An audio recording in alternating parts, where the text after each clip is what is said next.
fucked, but I think it's working now.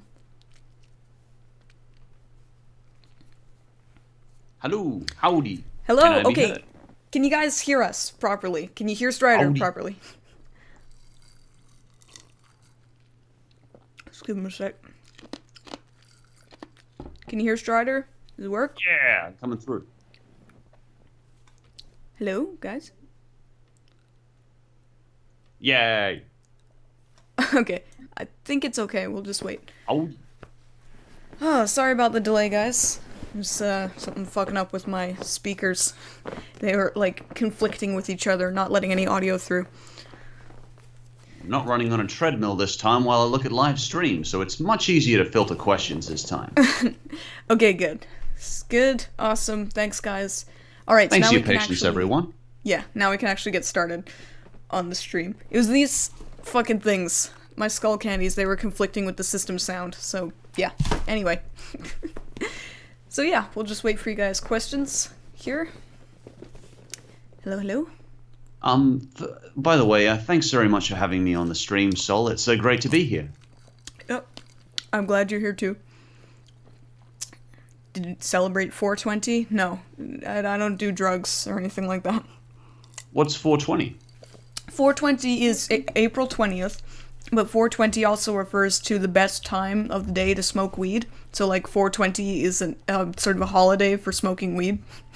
Oh, okay. I'm not a big drug person myself. I'm a little too boring to do drugs, I think. Or maybe a bit too solid-minded to do drugs, possibly. That could be it, too. I don't know. I hear people smoking pot are quite fun. Yeah. Not that I would myself. No, my roommates smoke pot, so I don't partake, personally. It's on? Yes, the movie is on. Super Fighter. What is some of my favorite anime? Hey, Lightning. One of my favorites, pretty much most of the Studio Miyazaki films are really, really good. I think Sol will probably agree with me. There's some really good Miyazaki films. Are you a fan? Actually, you know what's funny is most of the Studio Ghibli films that I like the most are actually not written by or created by Hayao Miyazaki, but Goro, whatever his last name is, like Hotaru no Haka, like that one, it's fucking amazing. But Hayao Miyazaki's great, like no doubt. It's just my favorite one. It actually isn't made by Hayao Miyazaki. Oh yeah. Let's see. So let's see if I can keep up with some questions. Strider, if Nickelodeon does a live-action movie on Danny Phantom, a left-hand Captain, I think a Danny Phantom movie would be really good. Thanks for the question, Mr. Switch. I think there isn't a big enough fan base for it. Something like Zim has such a dedicated fan base, and that it was... Eventually, we had to get a movie, I think, and there will be hopefully a new Zim TV movie coming out soon. But as much as I love Danny Phantom, I don't think it had a solid enough run. I think it had a few very mediocre times during the series. A lot of people were disappointed with the ending, so I don't know if it would get a second comeback, although I'd love to see it. Yeah, like, Danny Phantom's... After The Ultimate Enemy, it really started to dip in quality. Like, The Ultimate Enemy was definitely the peak of the series, and then it just kind of, like, flatlined after that. So, yeah, I think it would be kind of difficult. It does seem like Butch Hartman does want to revive it, because he keeps, like, guest appearing and stuff and really trying to push his things, but who knows? Nickelodeon seems to just be, like, reviving everything right now. That which is not dead, which can eternal lie, right? Sonic Brony Universe. Hey Strider, are there any lists you could talk about with Lion Guard? I haven't heard much about Lion Guard. That's not the anime remake of Lion King, was it? No, it is a cartoon, but it's like a TV show of Lion King. Yeah. There's a lot of talk about it in the comments. Will you review Lion Guard? Is it quite a popular cartoon? I know about it, but I don't think it's particularly popular. It seems kind of silly, but who knows. If Strider and I were to fight to the death, who would win? Well, I'm the only one here with, like, evil powers, so I'm thinking... She'd probably strangle me with her mind. Yeah. Although, to be honest, in terms of the story, not doing particularly well. dying and all that. So who knows? I think if we just bitch slapped each other, neither of us would die. I might disable her. I wouldn't attack or hurt Sol, though. Am I gonna review Pickle and Peanut? I don't know. I think you know what? It was on my list for last year, but then it got bumped off for something else. But it's on my list, but it got bumped off the schedule for something else. So, yeah. You're got quite a doozy there. It's Disney Channel's arguably among their worst. It's not got a great reputation, but it's another of those ones that I think was cancelled, and it's a nice case where they actually listen to the fans, which is, good to see. Yeah, I mean, it looks gross. It's disgusting. Is it okay if put you in a story that... Oh, you're... Cameron, yeah, the fanfiction. He wants to know if he can put you in the story, too, in the fanfiction. Oh, I'd be flattered. You're more than welcome. Thank you. I don't care if it's... Sorry, go ahead. Oh, this is good. CCF and Lego and History Freak. Notice me, my senpai. Okay. You're I'll do CCF and Lego History Freak. What's it like in Australia? Well, it's hot, as you've probably seen from the fact that I'm always sweating in live Strider videos. I've got to turn the air conditioning off in order to not have background noise, so I always look like a sweaty douche when I go into a sweaty video. Douche. Gross. Do you think people put commas in sentences whenever people say someone's name during a conversation with that person? What? Have you seen How to Train Your Dragon? Yeah, I've seen How to Train Your Dragon, Loyal Stormtrooper. I really liked number 2 as well. I thought it's nice that it goes to the category of looking at diplomacy rather than just fighting. I like how the main character is always trying to be a diplomat. I think it's among the best DreamWorks. I'm not a big fan of DreamWorks myself, particularly things like Shrek and Shark Tale. There's nothing terrible about them, but I'd rather go for a Pixar film any day. Shark Tale. Will I review 90s Disney movies? Yeah, that's more of a thing to come for the future. I know people will accuse me of ripping off Nostalgia Critic with his Disney-cember, but I'd like to do a huge-ass marathon of all the animated Disney movies. But at the time, right now, because I have 5 jobs, can't do that. But I'd like to someday for sure. So, yeah. I don't think that'd be ripping off Sol. I think it'd be paying homage to a good idea. Originally, I think Doug ripped off Monster Madness from James Rolfe. So, it's just... we all get good ideas from one another. Nothing wrong with that. But they're allowed to rip off each other because they're like the granddaddies of internet reviewers, so they can rip off each other if they want. Oh, yeah. I reckon we can rip off them. Any 2D DreamWorks animated movies we like? Personally, I fucking love Prince of Egypt. Prince of Egypt is one of my favorite movies, which is surprising because it's a movie about religion, and yet it's one of my favorites. I never have liked movies about religion or anything, but that one is...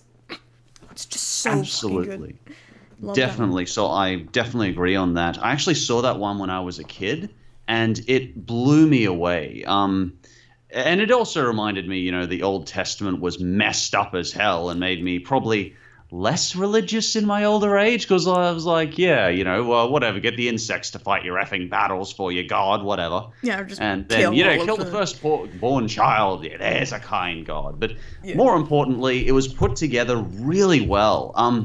It was DreamWorks not selling out. It didn't have any, stupid pop songs. It wasn't trying to sell figurines. It was just telling a good story, which was part of what I really liked about it. And it was emotional and strong. I still have some of the imagery stuck in my head of when Moses' brother is on the rock, or when they change the water to blood, or that sort of thing. It was just good visuals and atmosphere.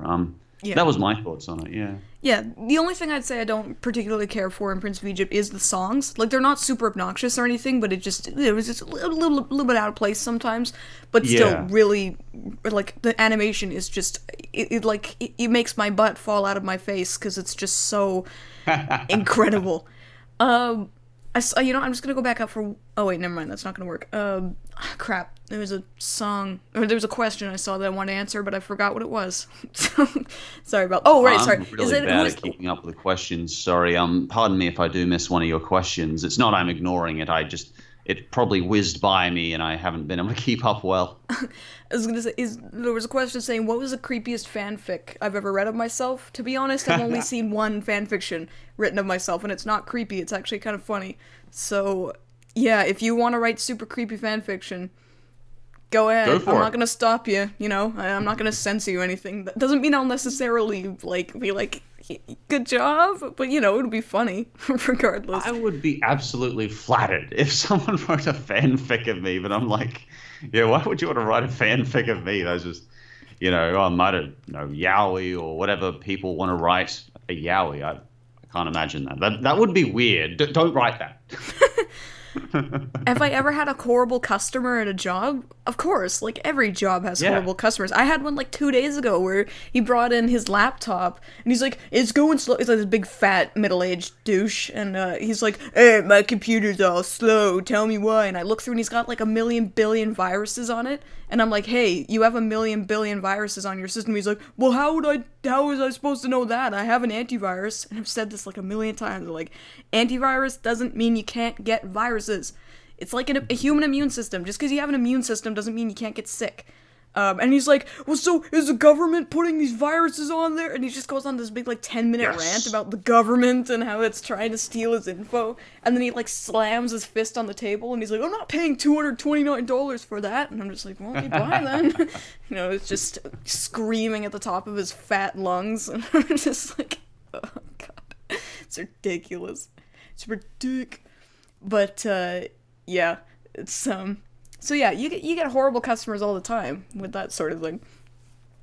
And up until recently, I did a part 1 day a week at a service station job, not really for financial reasons, but more because it just kept me in a social rhythm and kept me out of the house on a Saturday night and stuff. But recently with LiveStrider and PhantomStrider at the same time, plus going back to uni, I've actually ditched it for the time being.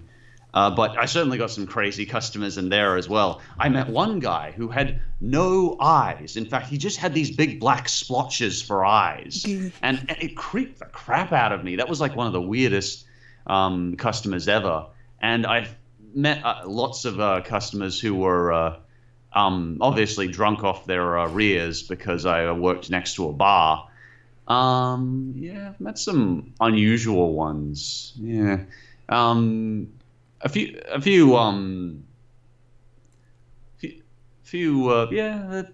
overly drunk people. Yeah, like I had a bitch woman who said she was getting bad service, so she started taking pictures of me, and it was like I kind of flipped out at her and was like, what the hell? It's illegal to take pictures of people without their consent. Such a bitch. It's the iPhone generation, so unfortunately, actually in my justice course, people they talked about that. Know that whatever you do, you will be being photographed because everyone has an instant phone in their hands. Mm-hmm. Anyway, I'll try and keep up with some of the questions. Yeah, anyway. Do you both have a favorite breed of dog? Mine's corgis. I love corgis with their big old ears and their little stumpy... I know like stumpy legs are not very good for a dog, but they're so cute. And like Pomeranians and Huskies, especially Huskies and Shiba Inus. I love them so much. They're all so cute. I like the Golden Labrador because I've never met a bad Golden Labrador. I'm sure they do exist, but they're just the most beautiful animal. They're always very noble. They're very smart. They're what we generally train as guide dogs because they are so smart. Often a good way to get a good Labrador is to actually go to the guide dog associations and just ask for one who didn't make the cut, and you'll get a really intelligent, well-trained Labrador. So I like them. I'm not a big dog person. I'm actually far more a cat person, but of the dogs, I like the Labrador. Who are your favorite internet reviewers besides yourselves? For me, personally, I hate like everything. Me. Yeah, I hate everything is my favorite, for sure. I know he's not technically a reviewer. He's more of an opinion guy, but whatever. So yeah, I hate everything. Linkara. Ralph the Movie Maker's quite good. I started watching him recently. She Says, although he's not a reviewer either. And sort of nostalgia critic, obviously you, PhantomStrider. Aw, thank you. Shit. I don't watch too many. Oh, and it used to be JonTron, like, when he actually made stuff. So, yeah. I watch a little bit of extra credits and extra history. It's just a nice couple of guys. I talk about a couple of my favorites in my best internet memories from a long time ago. I don't watch as much of Doug's nostalgia critic reviews anymore. I actually tend to just enjoy watching him and Rob chat because I kind of enjoy seeing the real person nowadays. And let's see, I actually have this really stupid thing where after I finish video editing for the night, I'll start looking at how it's made videos. So you'll see my comments on basically how chocolate is made or how bagels are made, and just all these really, I've got all these stupid comments in there because I don't know, there's this weird thing where everyone has this thing where they come in at 2 a.m. and start watching how bagels are made. I don't know why I do it. I just take comfort in it. Is it hard to write top 10 I'm so off topic. Sorry. Go ahead, Sol. Is it hard to write top 10 lists? Well, I don't know. Yeah, it can be. The frustrating part is that I try to keep everything constrained into a 2-minute review, but also keeping a good amount of information. And sometimes a lot of information I want to include has to make a cut. I tend to say a review isn't done until there's nothing to add, but when there's nothing to remove. Sol will do a much more detailed, thoughtful, intelligent review, and I'll try and just cut down to the most important points where I'm not quite as shallow as WatchMojo, but still able to give a little bit of personality across and my own point of view that maybe hasn't been shared. So, and yeah, I do sometimes struggle to get a good grasp of 10 within the short time frame I have of like 1 to 2 weeks. So yeah, I'd say it's tricky. I love doing it. I mean, I wouldn't trade my job for the world, but it's a tricky job at times. You're better than WatchMojo because you're not a machine. You're not soulless, just pumping out crap. Like Raz thought the lady was a robot on WatchMojo until I pointed out to him, actually, no, that isn't a real lady. He thought it was a voice synthesizer. I was like, it's time to... No, wait, that's what I said. Let's go look at this at the top 10. Where's the personality there? Mm-hmm.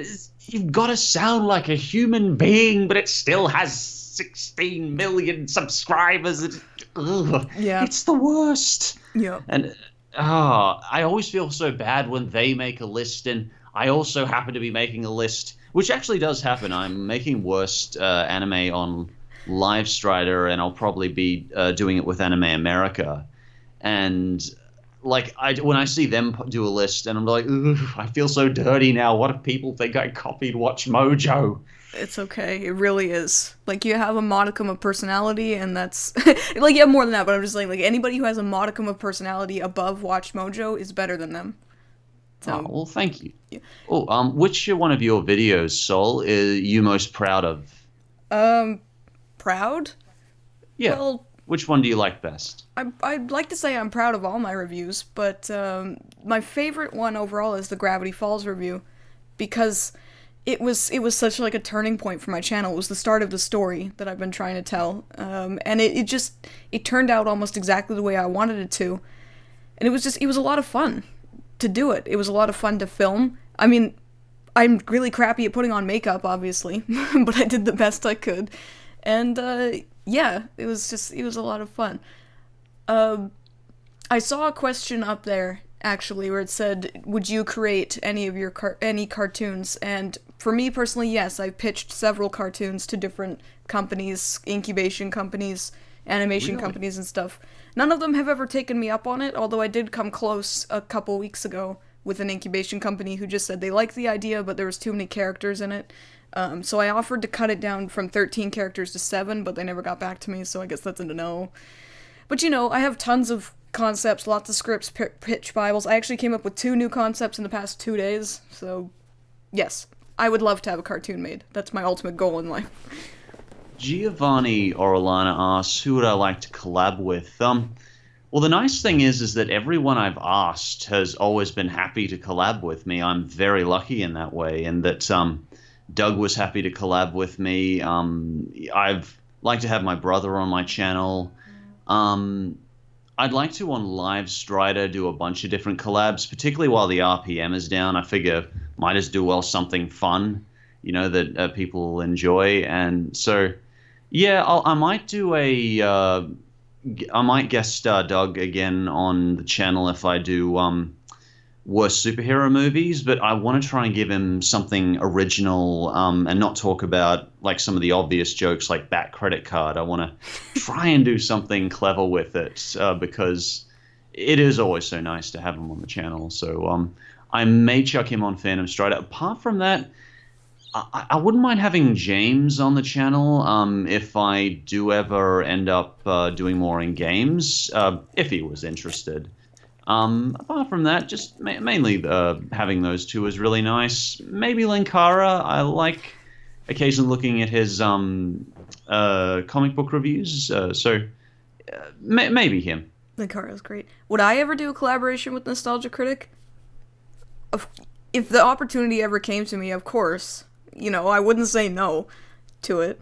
It'd be really cool. I love collaborations, and yeah, doing one with Nostalgia Critic would be pretty cool. I mean, it would be a nice validation for the things that I do, because right now I'm still pretty small, so it's hard to get your foot in the door in that regard. So yeah, that would be pretty cool. Shaft has an interesting question here, Sol. What's your opinion on fan service? I've made my opinion on that pretty clear, is that, well, I don't dislike boobs and, like, bathing suit scenes and shirtless guys and, stuff like that. It's when they shove it into your face without reason, that's when it bothers me. It's like in Sayonara Zetsubou Sensei. It's really funny, and they're making fun of fan service, and that's okay.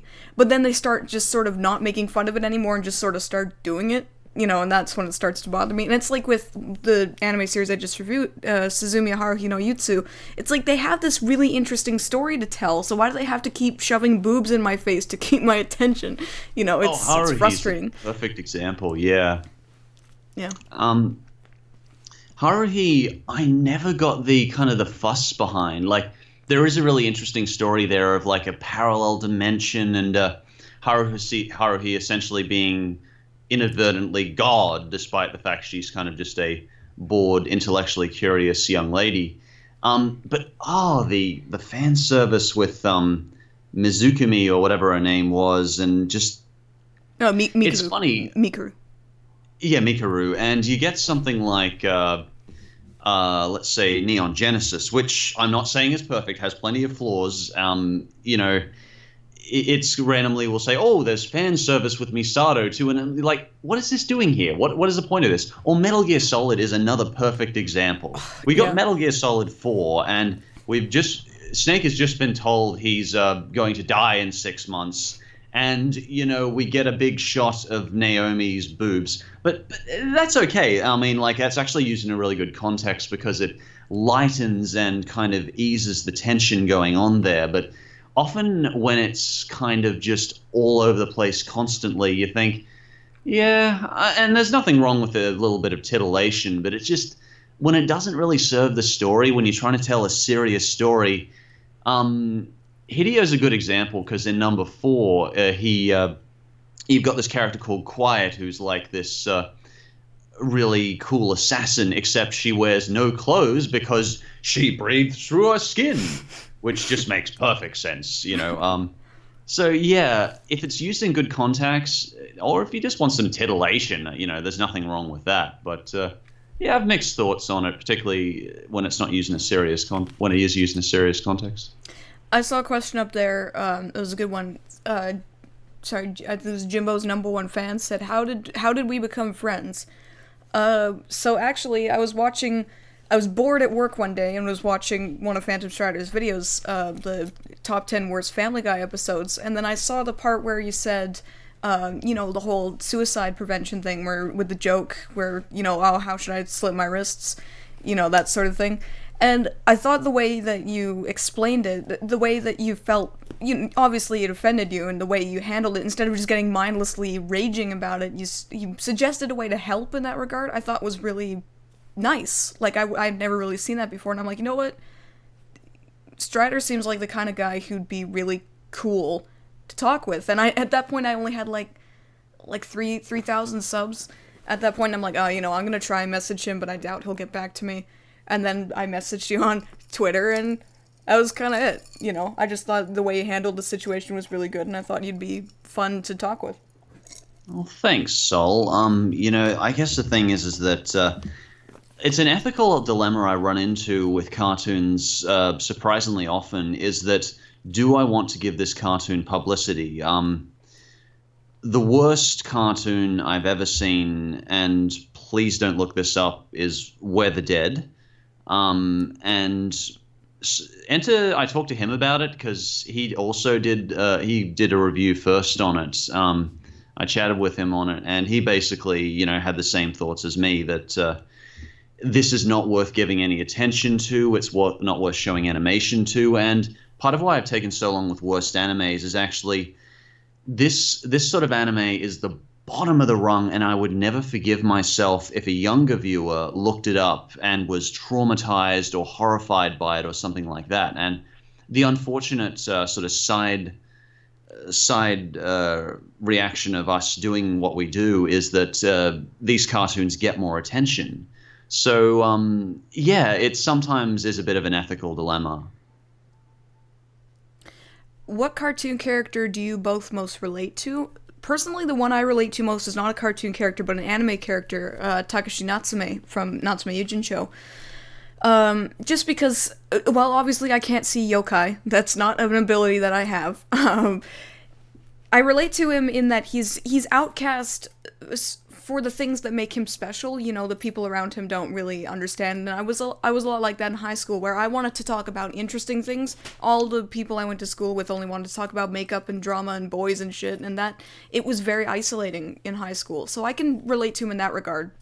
Not the whole seeing yokai thing, but a bit more grounded in that. So definitely Natsume is one of the ones I can relate to the most. Can I just answer Electric Andy's question there? He's been asking it a bit. Would you collaborate with Pie Guy Rules? Pie Guy, he's really got an intelligent opinion on a lot of this stuff, very informed opinion. I'm surprised he doesn't get more subs. He's contacted me a couple of times, actually. He at one point said he was doing like a chat series, but and I said, I'd be more than happy to guest star if you'd like. And he didn't actually end up. He said he'd get back to me, but never did. So if you'd like to see me on the show, by all means, let him know if you'd like, and I'm more than happy to be a part if I can give my opinion on something. But he's probably much more informed on things like SpongeBob than I am. He's like separately reviewed every single one. He's very dedicated, and I admire that. Mm-hmm. Well, Pi is super nice. Like, I've done stuff with him before, and he's super nice. Did I actually puke in my Garbage Pail Kids review? Okay, no. So there's never going to be real vomit in my reviews because I have a serious phobia of vomit. So you can rest assured that none of the vomit you'll ever see in my reviews is real. The vomit that was made in my Garbage Pail Kids review was made of half a bucket of water, a cup of spaghetti sauce, a can of chunky soup, crushed Tostitos, some paprika, and some milk. That's what it was made of. So yeah, I would never ever actually do that. That's disgusting. I wouldn't actually throw up on something. But it's like all the reviewers, when they really hate something, all they ever do is like take a dump on something or like burn it. I wanted to just do something a little bit different, so I puked on it instead. I thought it was funny. It turned out well too. Like, the shot was perfect. I was super happy with the way that shot turned out. What have you been wanting to review but haven't had a chance to? What's a show, Sol, that you've been wanting to review but haven't had a chance to? Definitely Regular Show. Really want to do a review of that one. Oh. Avatar: The Last Airbender, just so people will stop asking me about it. Same with Ruby. Just want to do it so people stop bugging me about it. Yeah. So those are kind of the main ones there, but definitely regular show. It's not on the schedule for this year, unfortunately, because of the way things are right now, but I'm hoping to do it next year. I got a lot of satisfaction from talking about the cartoons I hate that everyone else likes. I know it was very controversial, but I never liked Ed, Ed, and Eddy, ever. I never Ever. liked it either, to be honest. Oh, and like, it's just, yeah, and like everyone was always saying, it needs to go on the top 10 best Cartoon Network shows. It needs to be #1. And I'm just like, really? We've got freaking Steven Universe and Adventure Time, and you want Ed, Ed, and Eddy at #1? It just, yeah, puzzled me and frustrated me to no end. So that was, yeah, but I know some people really enjoy it, and I apologize. It's just not my cup of tea. I just don't like the animation. It just looks really, like, gross and weird to It's me. from the just Brothers kinda... Grunt crew. Of course Yeah. it looks gross. Ugh. Well, damn it, there was a question up there that my memory Oh, there's sucks right now, apparently. so many questions. Sorry I'm missing so many. I'll try and just see if I can keep up with a few. It's okay. You know, I can't get to every question in my Q&As too, and that's just with one person, so with two, it's even harder. The movie critic dude, you've been asking this a few times. So what Yeah. are thoughts on Transformers Robots in Disguise 2015 as a sequel to Prime and guest bots like Soundwave, Ratchet, and Star... That's Okay, a very I specific question. Yeah, I've never watched any Transformers series. You know me and giant robots. If you've seen my show, you know me. Giant robots are not my thing at all. Like, they really... It's just sort of... I don't hate them. It's just every time I review a giant robot-related thing, everyone's like, oh, you just don't get it. It's guy stuff. Like with Megas XLR, the most vitriolic comment section so far that I've had, where they're just like, oh, you stupid bitch, you just don't get it. It's a parody of mecha anime, and that makes it okay. It's like... So yeah, me and giant robots don't really mix, but I've never been at Transformers, so I wouldn't, Sorry, that's not a question I'm particularly knowledgeable about. Electric Andy asks if I ever plan to be on Rebel Taxi's pizza podcast. Taxi Boys never contacted me, actually. Enter contacted me on DeviantArt about 6 months ago, about a year ago now, and that's when we started chatting on Skype, and now we're friends. Rebel Taxi has never contacted me, so I don't know. I've never really watched his stuff. I know he creates really good quality stuff, but I tend to always avoid watching the stuff of people who kind of cover similar stuff to me, because I've been more than often accused of copying Enter's stuff when I was in much earlier stages of my channel, and even though I never watched his stuff except once or twice, sometimes I'll even check with him now when I do a top 10 list to make sure I'm not copying him on something. If Taxi ever does contact me, he's I'd love to be on his show. Yeah. You know, see, I've been asked that a lot too, actually, if I would be on Rebel Taxi's Pizza Party podcast. And what I've noticed, I don't know if this is true or not, this is just what I've noticed, is that he really likes to sort of keep it with his own circle of friends. You know, he doesn't really like to branch out to other people very much. So he has like this little sort of... It's kind of like Did You Know Gaming in that regard. They have this sort of little ball of people that they sort of fall back on, and they don't really look for new people all that much. So, yeah, I think that's why he doesn't really ask for people. So. Here's a lighter question. Pocketbook asks, this is for both of you. Are you guys looking forward to the upcoming Nickelodeon TV movies, Hey Arnold, Rocko's Modern Life, and Invader Zim? The Hey Arnold TV movie is coming out this Thanksgiving. I'll quickly go through this, then you can jump on, Sol. I really liked Hey Arnold. I thought the movie that they had originally was kind of take it or leave it. So, I'm not that obsessed, but I loved Rocko's Modern Life. That was of the Nickelodeon kind of crazy cartoon shows. There was Our Real Monsters and stuff. Rocko's Modern Life was my favorite because this is just such a nice wallaby, and nothing can go right for him. He's always just the worst things possible happen to him. Like, there's a sign saying, don't even think about parking here. And, of course, he looks at it and says, and the police catches him. Invader Zim, is there anyone not looking forward to Invader Zim movie? I'm definitely looking forward to that one. And the fact that they got back the original voice actor is just wonderful. Sorry, Sol, you go ahead. Honestly, I'm not really. I'm glad that they're coming back, but I'm not really like caring for any of them other than the Invader Zim one because I've actually watched Invader Zim. It's been really, really long time since I've watched Hey Arnold. I've only watched like 2 episodes of Rocko's Modern Life, and yeah, like Hey Arnold, I don't know. I never cared for her as a kid, so just yeah. It's a slice of life. It's very take it or leave it, I think. Yeah. Do I think Mr. Enter overreacts in his reviews? I don't watch Mr. Enter, so I have no idea. Like, I've never seen any of his videos at all, so I don't know. I'm careful about. I've struggled sometimes of whether I want to whether I should have Enter on a collaboration because our personalities kind of do clash in some way. In that he can be very harsh and angry, and I know realistically though he's a lovely person because I chat with him, but I also know he's also very passionate. Like I often say when I do occasionally see his videos, well done for talking about that and addressing those issues, because recently he actually did Brian's as a Bad Father as well, and he actually pointed out something that I missed, which was that Peter Griffin directly says our demographic is 14 on the same episode as the slit wrist joke. So he always does such intelligent kind of thoughtful analyses that I don't hold it against him at all. It's certainly not the particular way I would come across to my audience. I think it's more important that the viewer is smiling at the end and that the viewer is taken something positive from it.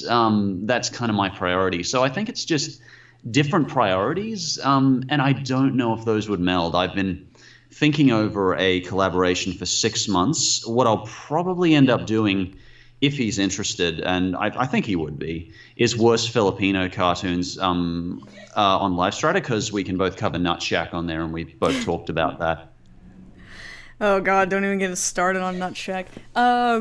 Is there anything Seth MacFarlane related that you enjoy? Personally, I really like American Dad. Family Guy has its moments. I said that in my review. It definitely has its moments. But American Dad is just a lot more of a solid show. Like, I find that the characters are actually, like, characters in American Dad, even if they do kind of go back and forth a little bit. Like, Stan is a very interesting character. Roger's very interesting, despite being such a dick. So, yeah, American Dad, I think, is his most solid show because he doesn't actually write it. He has other people write the show, and they're better at it than he is. Because Seth MacFarlane, I do admire his passion, but I do think that he tries to do too much, and that gives him a bit of a big ego. Yeah, it's the Nutshack. It gives him a bit of a big ego that he feels he can do everything. So in that way, I feel like Family Guy is just sort of his soapbox, like his platform for just like vomiting out his ideas and his thoughts and everything, and that makes it a bit shit at times. But American Dad is not his soapbox. It just has his spirit in it, and that's what I think makes it a lot better than everything else he's ever created. I think that's a really good point, Sol. American Dad is like the polished, more polite brother of Family Guy, and Family Guy is kind of the out-loud frat boy jerkwad who has no sort of formal education, except both of them still have that Seth MacFarlane dark, psychotic underside, and so I do really like American Dad better as well. Some of the writing's much better. I like the characters better. I like a lot of the episode stories better. I think I loved songs like You've Got a Kink. That was so good. And I like the fact that Family Guy and American Dad more so, can subtly kind of say some of those things that other shows simply wouldn't say. Like discussing paraphilias is something so rare in any cartoon or show or any comedy, because it's such a... It's like discussing, LBGT stuff. It's very rare. So I like that American Dad can do that, and it can do it with relatively sophisticated song and dance numbers. So that's something I do like about it. what would be some of the worst CGI animation we've seen? Well, definitely. Definitely Video Brain Quato is probably the worst. Yeah, I mean, like Ratatouille and Ratatouille. Fuck, what's up? Wonders. Yeah, that sort of thing. So yeah, Video Brain Quato or whatever is definitely the worst that I've seen. But like actual trying CGI, nothing's coming to mind right now, but I know I have seen shows with like really, really crap CGI. Like this 2D animation's good, but like the CG is just really poorly implemented. Sorry, I think I've got a plane going by. I'll just close that. It's okay. Yeah, I would say Video Brain Quaddle is probably among the worst I've seen. Little Princess School was so hideous, and it was just so not trying. It was wrong in all the bad ways, in that like it was trying to sell out. They couldn't even speak English properly. How do you mess up Jingle Bells? Seriously, even the most foreign of foreigners from African lands could sing Jingle Bells, and it's just like they can't even get the lyrics to Jingle Bells right. And yeah, the animation is just hideous beyond contempt. So yeah, I wasn't a big fan of most of Brain Quaddle stuff, but that particularly was bad. I hated Little Princess School. Yeah. Oh, you know what? There's one actually. Was it Butt Ugly Martians? That was pretty bad. I mean, the ugly is in the title. Like, yeah, Butt Ugly Martians and Reboot. Reboot. In the day, that looked good though. It's like Beast Wars. It didn't survive well. Oh, it's like, you know what, it's like that one part of Powerpuff Girls in, like, the best episode, Jewel of the Isle, when they're watching that weird, like, Mechanimals show, and it just, like, goes to CG for some reason. Like, even that looked better than Reboot. It was like, oh god, I love that episode. Just, for the Irish seafaring nobleman in you. It's great. Love that episode so much. It's just so silly. It's great. And I'm lucky Captain Rabbit King. All I wanted was some cereal. Oh god, that's funny. What's the dumbest thing I've ever read? This comment. I'm just kidding, that's not. But the dumbest thing I've ever read. A lot of the comments I get on my reviews are the dumbest things I've ever read. So, you know, that's okay though. Majority of comments I get are really good. Particularly, I was so proud of my community in worst religious cartoons because everyone was flabbergasted when they looked at the comments. Everyone was like, oh, everyone's going to be, you know, complaining about religion and arguing. But everyone was like, I'm Christian and I agree, this is garbage, they would say. Even I'm not religious myself, but I was just so proud of that. Everyone kind of came together and was saying, no, we all agree, regardless of what religion these are. It's not good to force your beliefs on someone else. So that in particular, I was so proud. That is among one of my favorite videos as well, just because it was kind of taking nothing and making something out of it. You know, taking these absolutely garbage religious cartoons and being able to make it into kind of something fun everyone enjoys with a kind of a good message. So I was really proud of my community on that one. So yeah, the majority of the time I'm really happy with the comments, you know, and yeah, there's a minority, but like it's more important you focus on the majority who are really nice because they're the ones who deserve the attention. Okay, I've seen you asking this a whole bunch. What are my opinions on the Land Before Time TV series? I've never seen it, so I don't have any. Sorry, don't have any opinions on that. Dinosaurs are another thing that are like, yeah, dinosaurs are another thing to me that are like, just totally over my head. I did not. Dinosaurs are cool and everything, but it's the same problem as mechs. They're never interesting. So it just, yeah, dinosaurs are just kind of to me. I loved the original Land Before Time. It was Don Bluth's best movie. I actually honestly think it was. It had an emotional power to it that even Fievel didn't have. Just scenes like where Littlefoot's mother dies and we have that guy come in and just say, you'll move on in time. It's just so...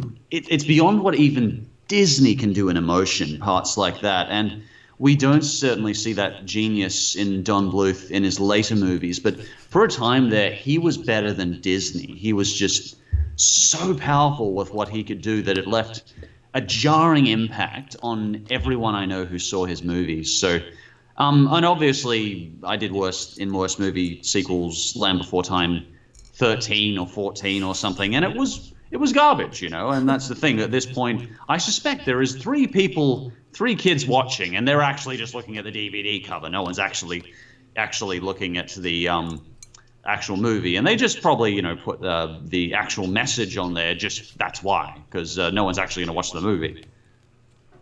And they fire Littlefoot's voice actor each time and hire a new one. Well, I mean, the first person who played Littlefoot is dead, so her father murdered her. So no, that was Ducky actually, but sorry, right, yeah. But yeah, that was yeah. But most of the other ones are alive, from my understanding, and they just give up on Littlefoot every single time because they're like, "You're doing another one, and you're going to pay me how much less?" Well, I'm sorry, but there's only 2 people still watching Land Before Time 99. What do we think a cartoon made by Tommy Wiseau would look like? It would look like The Room, just animated, because The Room pretty much is a cartoon. Hi, Steven. Yeah. How you doing? How's your sex life, Steven? You're the only one who does. Yeah, seriously, The Room is basically a cartoon, but it's just live action. It's just so silly. Oh, this is a fun question, if you don't mind answering. Pocketbook asks, what video am I most proud of? Best modern cartoons, easily. I think I like being positive best, even though I don't think I write as well when I'm being positive, and it's not as interesting to because negativity bias. But best modern cartoons, I just felt was excited. It was kind of me being passionate all the way through about the best of the future, and I loved being able to get to over 1 million people a message about how positive the future will be, and that really does make me tickle. Whenever I want to get excited or cheer myself up, I just remind myself of that one because, it's so cheery and excited, and it's just, I don't know, concentrated what I want to get across on my channel. So I love that one, and I also really love worst religious cartoons because I love that. I know there wasn't much, but I love the tiny skits in that of just being struck by lightning by God and God getting pissed off at me over and over again. I found that fun. Are you the only... Oh, wait, that's for you. Are you the only one that thinks Steven Universe is losing its touch? Oh, I would absolutely agree to that, but that's just me. No, a lot of people are. A lot of people are having that opinion right now. From what I've seen from Pie Guy, he is... Enter doesn't really have an opinion on Steven Universe. I'm certainly finding that as well, that there is still that concentrated, really good episodes, like when we get a Steven Bomb. When we take away the focus from the main characters, I actually have noticed that is when the cartoon gets average. Not bad, just average. I think Pie Guy actually made a really good point here, saying that the reason we're so harsh and critical on it when it is average is because it's so good, so emotionally packed and strong, and doing something different when it's at its best, that when we go to average characters and the average townsfolk not being particularly interesting and just sort of doing melodrama, it loses that, it goes from up here to just down to middle, and that's such a big clunky change.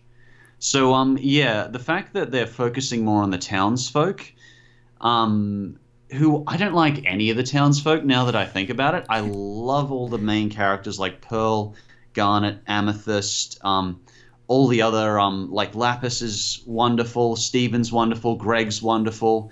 Yeah, all those main characters are wonderful, but when we go to just the average townsfolk, I think that is part of when the cartoon loses its strength, because they can write amazing main characters, but Rebecca Sugar writes average minor characters, and that's okay. It's just you don't dedicate several episodes to focusing on them. Mm-hmm. I'd agree with that as well. The only thing I'll say is that I do feel that the shippers are ruining the show a little bit. Like, I never really cared for Steven Universe all that much, but I could see its potential for sure, but then it just got so fan servicey. You know, fan service, we mentioned before, you know, things that's another thing I don't like, is that when a show adopts fan service to please its viewers, not so much from a sexual standpoint, but from a, oh, look, it's these two characters interacting, look at that, isn't that amazing, kind of standpoint. And I hate that Peridot took over the show. I don't like Lapis at all. I just don't care for any of the new gems at all, and I don't like how the show is like forcing them together. It's like what they're doing to Star Versus. It's really frustrating. So yeah, like, I have not watched a Steven Universe episode in quite a while, because I just know it's gonna be like nothing but, ooh, look, it's Peridot wearing underwear, or ooh, look, it's Lapis holding Peridot's hand, or something like that. It's just, it's very shallow to me, the way they're trying to pander to their shipper audience like that. It kind of pisses me off. That's a fair point, but I think it's also one of the strong points of both Star vs. the Forces of Evil and Steven Universe, is that unlike even 5 years ago or 10 years ago or certainly 20 years ago, we give immediate feedback. All of us give immediate feedback to Rebecca Sugar and all the creators, so they know, oh, okay, we're doing this right, we're not doing this right, so they can experiment and look. They don't have to look at actual testers or people who just sit and watch the video in a boardroom. They actually get immediate feedback from hundreds of thousands to millions of people. So they will probably, if we say, oh, we want to see Star and Marco together, they'll focus on that. And since there's such a big Facebook page of Star and Marco must go together, that becomes one of the focuses, because it just shows they're listening. Mm-hmm. So yeah, I think it's a good and a bad point. Yeah. Let's see. Do you think the Cartoon Network is slowly getting worse? I do think that it does have a bit of a lack of really good, solid content right now. Like, it's true that in 2010 and beyondish, they had some really good, solid content that a lot of it has ended now, or just sort of petering out, like Adventure Time, in my opinion. So yeah, I do think that they lack a very solid core show for the network, but I don't think it's dying. I mean, obviously, I don't like the oversaturation of Teen Titans Go, but yeah, just, sorry, just look at this chat. I don't think it's dying necessarily, but I do think it's a bit stagnant, for sure. Cartoon Network. Well, what can you say? I think I posted the lineup where it had like 80% Teen Titans Go, and I think it had 2% We Bare Bears. And currently, as you've probably seen my favorite modern cartoons, my favorite shows on there that are currently on are We Bare Bears and Steven Universe and Adventure Time. And Adventure Time is becoming so indie, so focused on one particular demographic, that it's starting to lose a lot of its audience. And in losing that younger demographic, it will lose a lot of its viewers. So I think, unfortunately, as much as I still like that show, it's become very difficult to keep up with. Mm-hmm. And if you miss one episode, so I think, unfortunately, some of their they're relying far too much, obviously, on Teen Titans Go, but I do think a couple of the shows are also getting weaker, which is understandably why they're not showing them as much. Sure, it's certainly losing its interest from all the demographics. Yeah, it's like with the whole Islands thing. They're starting to do this, like, big splash of miniseries, which I don't really mind so much, but, like, Islands, everyone was creaming themselves over, and I'm not going to spoil it for people who didn't see, but the resolution for the whole story that was going on, it's like, okay, certain aspects of it I obviously couldn't see coming, but it's like the resolution for Finn's whole deal with the humans, it's like, nobody saw this coming? Adventure Time was cancelled? No, it's like, did nobody see this coming? Like, this is a surprise to some people? I don't know, I don't know if it's just because I've seen a whole bunch of cartoons and it jaded me at this point, but I'm just like, that resolution, there was nothing creative about it at all. The way that they could have resolved Finn's deal with the humans, I feel like they could have gone a million different directions in it that would have been infinitely more interesting. Especially with his dad. with Finn's dad and his whole story. And it's like, come on, that doesn't work. It doesn't correlate to what his behavior is like as we know it. So it doesn't make any sense. It just feels very all sappy and forced. And I liked Islands, but I thought a lot of it was wasted potential and wasted time. Like the whole virtual reality episode with BMO was a huge waste of time. So, yeah. Oh, here's a fun question from Jordan. Have you ever had a cartoon that made you cry, Sol? I've had anime that's made me cry. Shiki has made me cry. The first time I watched it, I was like crying in disbelief. Hotaru no Haka's made me cry. The ending was really sad.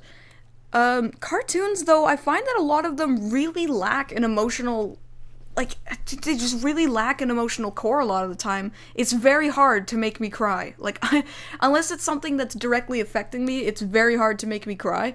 But yeah, anime is a lot better at that because I find anime is a lot better at expressing really solid core emotions as opposed to cartoons. It's also better in soaking in the moment because of the difference in collectivist versus individualist. Japanese cartoons will actually allow us to be present in the moment. Miyazaki is a great example. We can have something like that train scene in Spirited Away where we can sit and do nothing for a moment and just feel the emotions of the atmosphere, and that gives us time to express those emotions. So I think that does help as well. So BoJack Horseman, JD PG-13, that one line that he says, there's one line that actually really does, it gets me right here, when he's talking to that girl who's at the wedding rehearsal and she's crying in the bathroom, and he's telling her to just settle with the girl that she's gonna marry, and he says, and you'll wake up one day and realize that everybody loves you, but nobody likes you. And that's the most lonely feeling, that's the saddest feeling in the world. And when I heard that, I was like, oh my god. That is the saddest thing I've ever heard. It didn't make me cry, but it really just, like, hit me in the face. Kind of just how well they put that whole, like, how well they structured the point they were trying to make. It was so just... I can kind of feel that too, actually. You know, I'm not a celebrity, but I can kind of feel it that way. It's like, everybody loves you, but nobody knows the real you. You know, nobody likes you. They just like who you show them. So, I gotta say there, Sol, you're absolutely right, and I completely agree with you. And certainly if you have had even a minor community or something around you, you can have that feeling, and I've kind of related in that way to BoJack as well, even though I'm not massive either, in that it is a situation where you may have everything handled for in the future, and you know, but you may still be very much alone and not actually known by people. And how much do people want to know the real you? And so I very much do agree with that. And I love BoJack. There was so many scenes in that show that made me just sad or just uncomfortable, but in a good way, in a way that, I learned something from that. And it's certainly not something I watch regularly because it is a very confronting show. And when you're busy or tired or emotionally exhausted, or I've been depressed lately, it's not a show you really indulge in. I got to say, from that show, my favorite character is Princess Carolyn. I feel like I can relate most to her because she says a great line in there, particularly where she's like, the guy's like, oh, well, this is probably the best you're going to get, baby. And I was like, and she was like, you know, he says, do you want to be alone the rest of your life? She's like, you know, I'm okay with my company. I probably will be alone the rest of my life, and that's okay. I like me. You know, there are things I want to focus on and do, and that's okay. And I am very much obsessed with my work as well, and I can often struggle to find time to do other things. And I really do relate it with that, in that she just gets pleasure from those small things, like, you know, sending out greeting cards to all her staff members and stuff. And, you know, I like that about her. She's self-sufficient and strong and likes herself, but still says at times, oh, God, this sucks. Socially, I'm always going to struggle. And so, yeah, I do find that really good. It's a great show. Sorry, I went on a tangent there. That's okay. Also, yeah, Todd's speech at the end of It's You, that's, oh man, where he just, like, snaps. Oh, yeah. Yeah, just, you need to be better. It's not the alcohol or the drugs. it's you. I'm just like, oh god, just like, man. oh jeez, Todd, Yeah. come on, you're so cute and funny. Don't do that. Just don't say that. BoJack needs you, man. NHK ni Yokoso. I watched that a long time ago.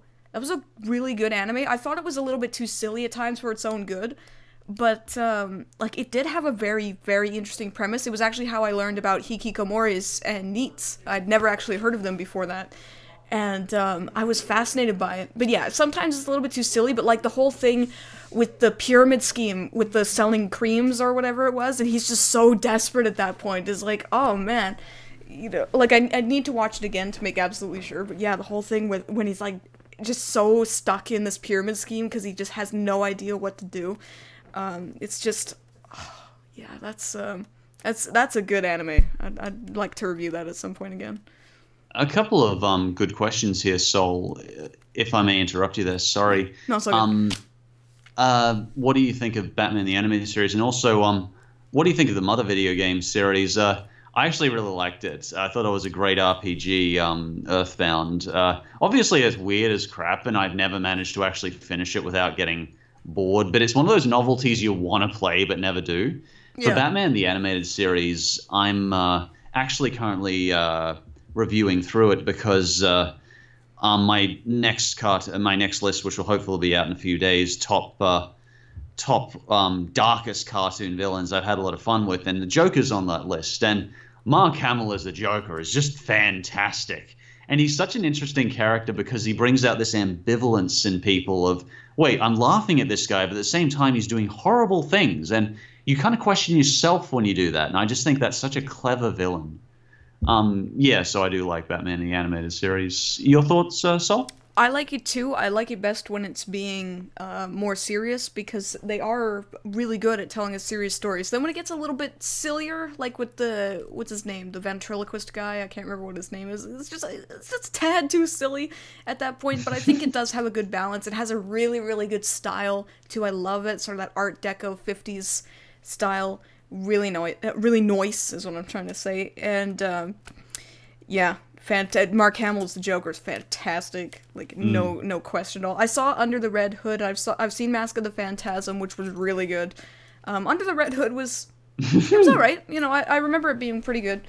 So Mommy's bazooka. Well, good lad. Very good laddie. Yeah. But yeah, Mask of the Phantasm was really good. But I need to watch it again because it has been quite a while since I've seen that series too.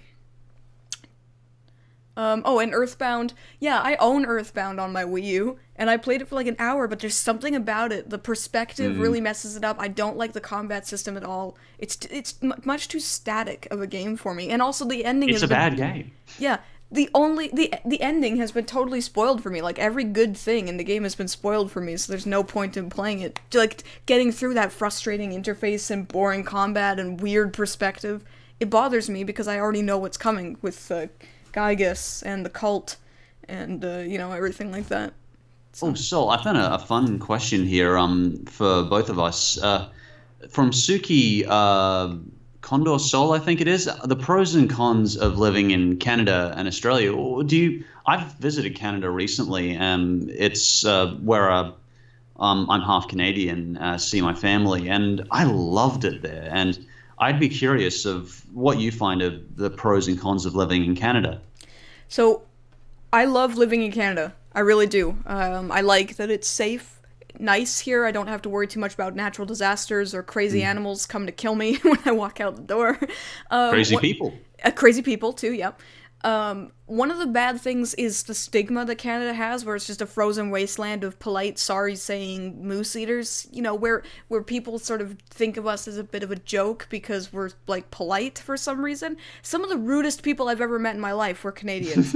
But that's the thing, is Canada is very polite. Canadians are very polite. We're raised to be very polite. But the thing is that a lot of it is very false sentiment. It's like, I actually went to go get a burger at White Spot for lunch today before we started the stream, and I was talking with the waitress while I was waiting for my food to come, and she's like, so how's your day going? And I'm like, oh, it's good, I got a live stream coming, and I'm gonna write a script later tonight, gonna go to the movies, and the way she looked at me with, like, this complete glassy, non-focused look on her face was like, you just ask this to everybody. You're just doing it because you have to. You don't genuinely care about what I'm doing this today, So yeah, well, that happens in every country.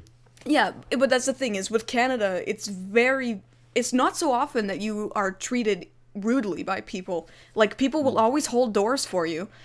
People will always say please and thank you. It's actually really surprising when people don't. But that's the thing is, like, 90% of it is just false sentiment because we've all been conditioned to say it that way. And because of the way that is, people just see us as, like, these completely silly, like, complacent, polite weirdos who just, we eat moose and live in igloos. It's like, you realize that the most frozen part of Canada is... Oh, hello, Christy. Like, the territories. So, like, the Yukon and the Northwest Territories...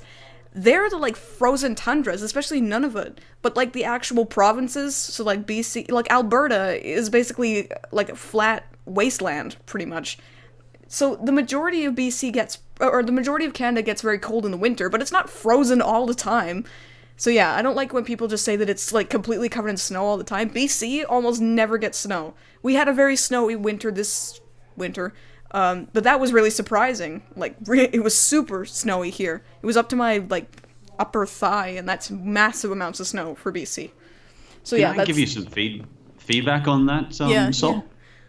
I gotta say, as a foreigner who came to Canada, I don't think it was that, there's a lot of non-genuineness, but what blew me away about Canada was that so many people were genuine. People weren't as in much of a hurry, and I know you might think that complacency, I don't think it is complacency. I think it's just good people with good morals and values, and I think that is so valuable because the one thing I miss most about going to Canada was how nice everyone was. When here in Australia, people are generally nice, and very few people are going to kill you. Animals are going to kill you. Everything that slithers around on the ground is going to try and kill you. But there's not that just genuine niceness. Every cafe I went to most of the cafes were relatively nice. I only met one bad Walmart employee in my time in Canada. And I never got tailgated. I never got tailgated in Canada, which was so lovely. People aren't, so impatient. And so I see Canada kind of as a wise, polite older man. And I see kind of Australia as a arrogant, annoyed teenage boy.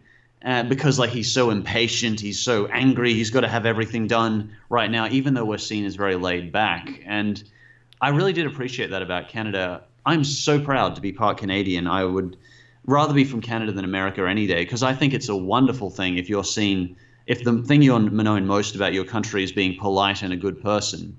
Even Weird Al can't make fun of Canada, break your nose and they'll just say sorry. Yeah, that's the problem, though, is that because of that, people think that that's funny.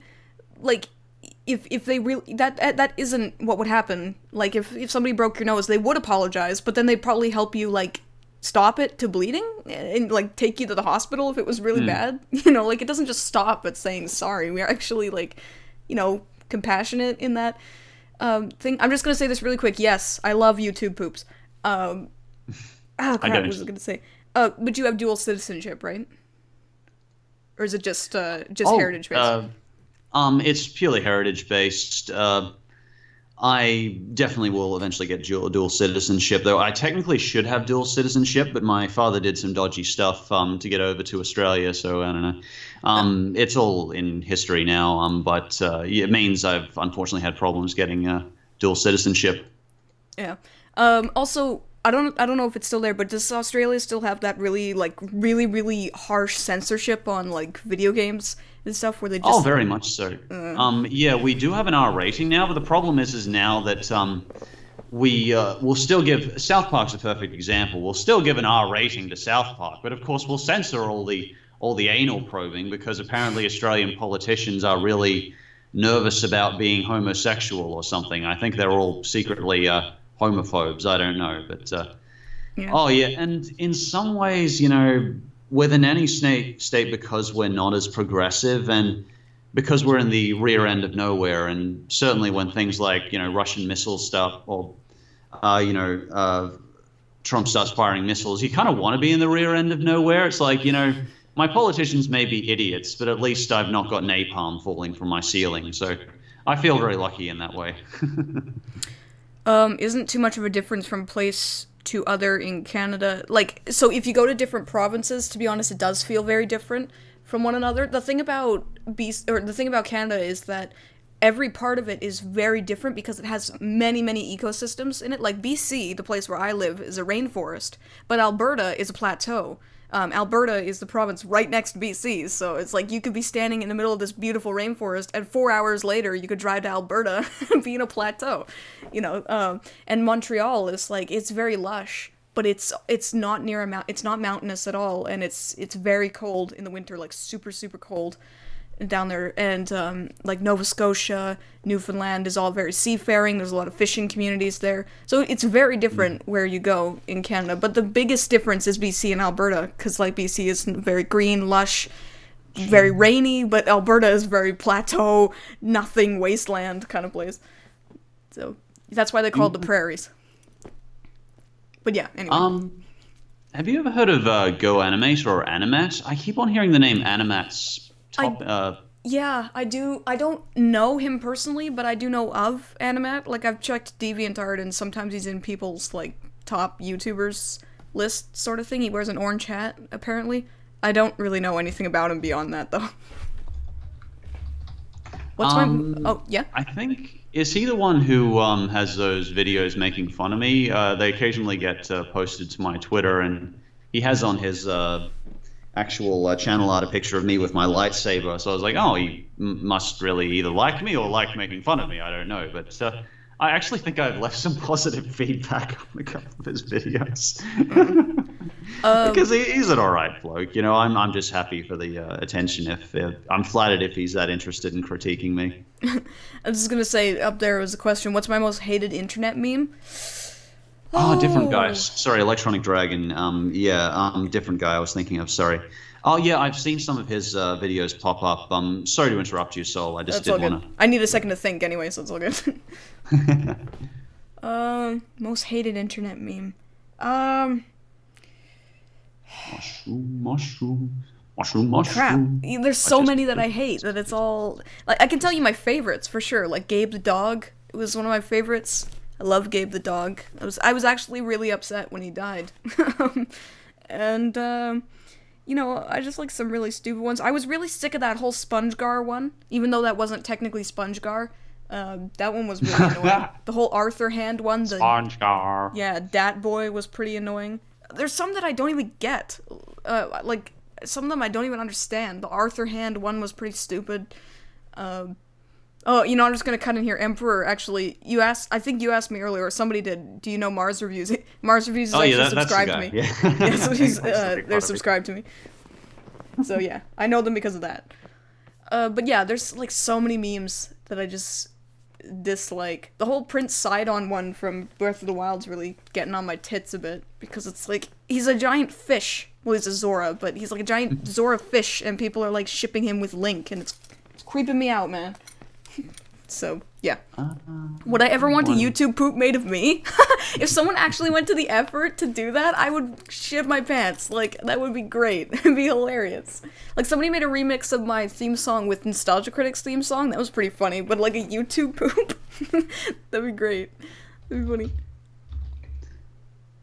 I'm sorry, I missed some of the questions. Did you want to do the next question, Sol? Where did I get my Omnitrix? Oh, actually... There's a town, the town that I was born in, my hometown is Langley in British Columbia, and they have this really, really cool toy store there. Toy Traders. It's like this big nerd haven kind of place. You go there, and it was a day before I was ready to film, and I had written the script, and I'm like, oh shit, this script needs an Omnitrix, and I don't have one. And I was thinking, oh, I just pretend to have one, but I'm like, no, I need a real Omnitrix. Well, a real fake Omnitrix. So then I called all these stores in the town I live in, and nobody had any of them, so I called Toy Traders, and they're like, yeah, we have a couple. And I'm like, oh god, you guys close in like 30 minutes, so it's gonna take me like 40 minutes to drive there. They're like, oh, it's okay, just come here, and we'll hold it for you if you make it in time. And I'm like, shit. So I just hopped into my car, was like, all the way to Toy Traders, and they stayed open late for me. It was really nice. And, yeah, so I got the Omnitrix from there. Actually, to be honest, despite what people think, I do actually still have this Omnitrix. I threw it into the lake in the review, but that's the thing, is you could probably see my poor editing skills at the time didn't hide it very well, but I had it on a string because littering in the lake was like, it's illegal. So yeah, and also I didn't want to throw this away because it was kind of expensive. So yeah, I do still actually have the Omnitrix with me, even though I threw it into the lake. And then it came back and haunted me in the Danny Phantom review. And yeah. Pocketbook is asking, do I like YouTube poops? I'm not a big fan of them myself, you know. I think they kind of remind me unpleasantly that a marching, really badly photoshopped alligator can get 65 million views, while I can spend 2 weeks on a top 10 list and be lucky to get 500,000. And I'm very grateful, but at the same time, I see so much good work on YouTube that gets no attention, and just, a piece of absolute YouTube garbage will get lots of attention. And it's an unfortunate reality of working on this volatile industry. And I'm not saying all of it's great, all great stuff that doesn't get attention, but it would be nice to see a little bit of the scales of justice, some of those smaller channels getting a little bit more attention. So yeah, I've mixed feelings on YouTube pupe. That I think it reminds me, it's an unfortunate reminder of kind of the volatile industry we can work in, and that the good stuff doesn't always get the attention. You know what? I like YouTube poops that have actual effort put into them. Like, Rubber Fruit was pretty good. Crap, I'm trying to think. Yeah, Rubber Fruit was my favorite who made YouTube poops. But a lot of the, Friendship is Magic ones, they're really funny, actually. So yeah, the ones that are, really dumb are shit, but, the ones that have a lot of effort put into them, clearly a lot of effort, like the Fresh Prince of Bel-Air ones and the, the Urkel ones, those are really funny. Good question here, Sol. Do you have any sports that you enjoy? I used to be really good at gymnastics, but then I almost lost my arm, and then I lost my nerve, so, yeah. No. I don't play the sports ball anymore because I'm a nerd who just works on my computer all day. I do like one sport. I personally don't understand rugby or soccer or the interest in sort of watching two guys run back and forth, or a bunch of guys run back and forth. But I absolutely love running. As I've mentioned in a couple of my videos, I do marathons regularly. I've run a couple of ultra marathons. I ran one of my ultra marathons in Canada, actually. It's part of why I appreciate the country is they actually have stoplights that give way to pedestrians, don't just run you over. And you got to see some of the beautiful landscape and that. And so part of how I keep my mental health is by running. It keeps my anxiety in check. And so I've actually got a run coming up in about a week's time for a charity on domestic violence against women. That it's meant to be 110 kilometers, but I don't intend to run that far. The most I've done is 56 kilometers, so I'll probably aim to run 60 or 70 kilometers for the cause, but there's a certain point where I do say, though, it's time to let your body heal. I don't want to actually damage my body. I don't know a single YouTuber who doesn't have anxiety, to be honest. It just gives you anxiety, trying to keep up with this shit. Sometimes it's not really shit. It's well, you know what I mean, shit as in wonderful thing. But, yeah, stuff. I just mean stuff. Yeah, I know what you mean. Sorry. I guess the thing is that I do completely agree in that you're always on. There are very few days that you aren't sort of looking at responses, and even now I'm still way behind in my Facebook replies and in keeping up with my channel. I haven't even checked my main channel comments in a while, and so you're always kind of behind, and it's a wonderful thing that so many people are kind of interested in you and that sort of thing. But at the same time, it means you have to have certain days where you say, okay, I'm not focusing on any of the internet stuff today. Today you have to chill and disconnect. I found meditation is really helpful, so I do completely understand. I've often been curious of other YouTubers' feedback because I've developed a bit of anxiety I've been struggling with the last couple of months, and I'm curious if it happens to some other YouTubers. Oh, it does. I don't know a single YouTuber who doesn't have anxiety, who actually, works for it, not shit reactionists who are shit and therefore shit, but, people who actually care about entertaining people. Yeah. people who actually care about their work and like want to entertain people, it's torture sometimes. It really can be. And you know, it's like I feel so bad for some of these guys who put their all into their work, and all they do is just get terrible feedback from people. Not so much like on the content itself, but just really rude, dismissive, unhelpful comments. You know, it's like they put so much of their lives into it, and people are just so rude to them back. I can only imagine how that feels. Like, I get a lot of really nice comments, but even just that one, there's like one I could get one day. I could have like 99 nice comments and just get one shit comment, and then I'd just be crap for the rest of the day. I would just feel terrible for the rest of the day. So, I mean, for some of the big YouTubers, multiply that by times 10,000, and it's just, it's so hard not to develop anxiety when you work as a YouTuber. It is. But, you know, as blessed as we are for our jobs, it's, I think, also learning to not have that natural negativity bias that most humans have, because the reason for it is simple, that it's easy. You want to be focusing when you're a caveman on the tiger jumping at you, not the beautiful scenery. You want to focus on the threat.